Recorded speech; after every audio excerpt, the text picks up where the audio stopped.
Hi, Martin here. A little while ago, I was asked to do a new IT strategy, and when I looked at strategies that existed, I wasn't encouraged. And rather than just do a new IT strategy, I thought I'd do a new approach to strategy. Try something different to reimagine strategy. So I did a presentation a while ago, and I thought I'd share it with you here. So let me share my screen. Just bear with me a little while.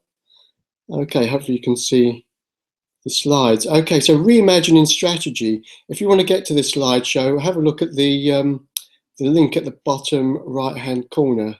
That's got the link to this set of slides on Google Slideshow. So when I looked at people's responses to strategies, they weren't encouraging. I got a lot of defensive responses. Why on earth are they making me do this? What's the point of all this? There was no meaning. And worst of all, of course, were some decision makers that were finding that the strategies that were being produced didn't help them make any decisions. And that's the whole point of strategy, in a sense, is, if you've got some uncertainty, the strategy should help you make a decision. So I was finding strategies were becoming prescriptive, meaningless, even divisive. They weren't helpful. They weren't positive in any way. They were becoming confused. They were becoming action-oriented, stick and tick. There was a set of deadlines, actions to be performed.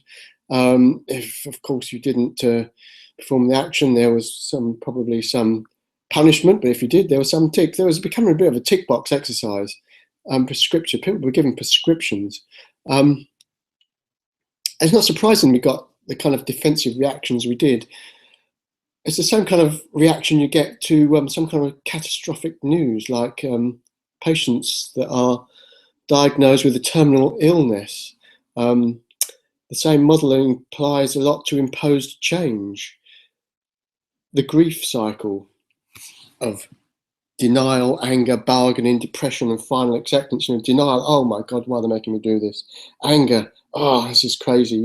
Bargaining, maybe, okay, I could do this if I have certain resources, blah, blah, blah. Depression, and finally acceptance. I'll find a lot of strategies are sort of fast-tracked in to try to get to the acceptance phase as quickly as possible, but it's not really the most inspiring, most effective way of making a strategy or using a strategy.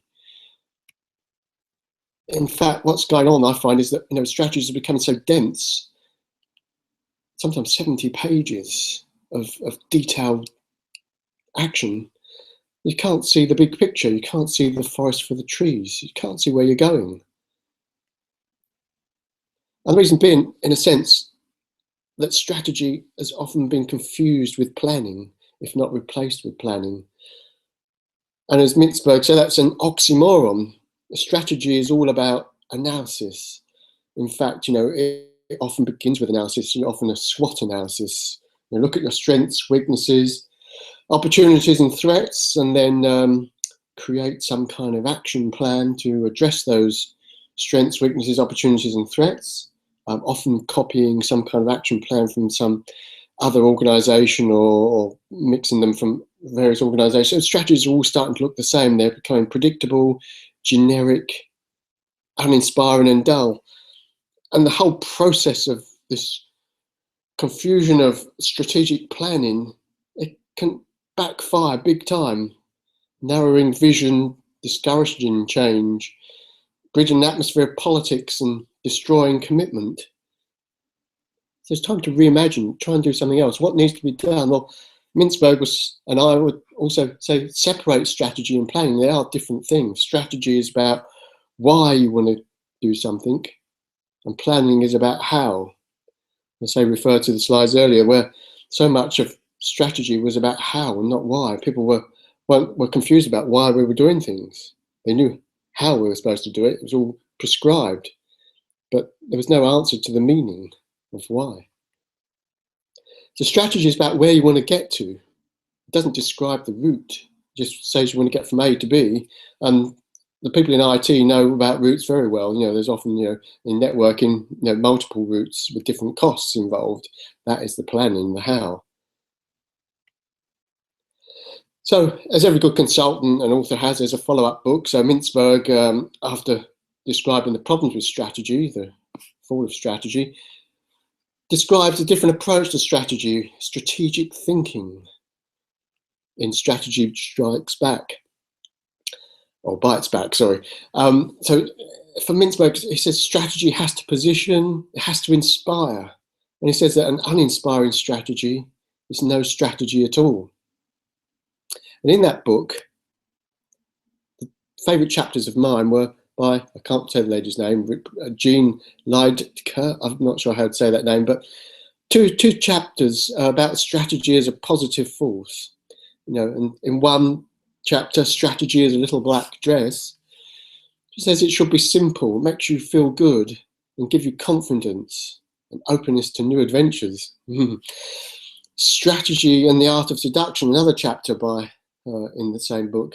You know, treat your employees like lovers instead of prostitutes. Or in the case of prescriptive strategies, sort of patients, treat them as if they're not in hospital. It's about conversation, patience. It's about focusing on possibilities rather than risks, constraints, and uncertainties, because that's what planning does. Planning looks at the risks. It doesn't like uncertainty. So what should strategy be? Well, I was tempted to ditch the word strategy altogether and just have philosophy, but a lot of people don't like that. But in a sense, strategy is philosophy. It's a theory or attitude that acts as a guiding principle for behaviour. But if you recast this as a more traditional strategic phrase, it's a logic for making one set of choices rather than another.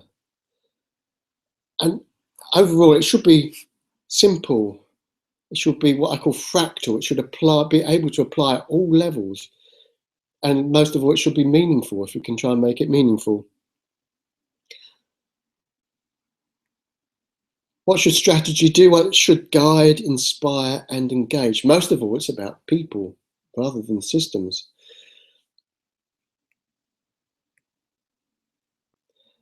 And for an IT strategy, I see it as a kind of intersection of at least these four major factors: the people, the curriculum, the business, and the technology. This is a IT strategy for education.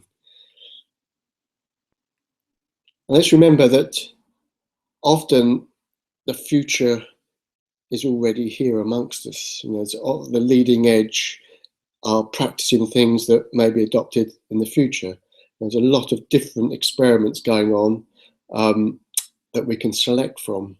It's another kind of thing I'm not mentioning here really is strategy as a portfolio of experiments and an evolutionary approach where you can select different experiments according to the environment. It's an adaptive approach to strategy. And of course, the faster you travel, the further ahead you must look. If you're traveling at 100 miles an hour, it's no use looking at the road 6 feet in front of your car. So it's good to look far out and wide. So strategy, where do we want to go? Okay, well that's the end of the presentation. So what I'll do next is to show you the type of a strategic approach that I've been working on. So that's coming up next, maybe the next hangout. Okay, thanks for your time. Okay.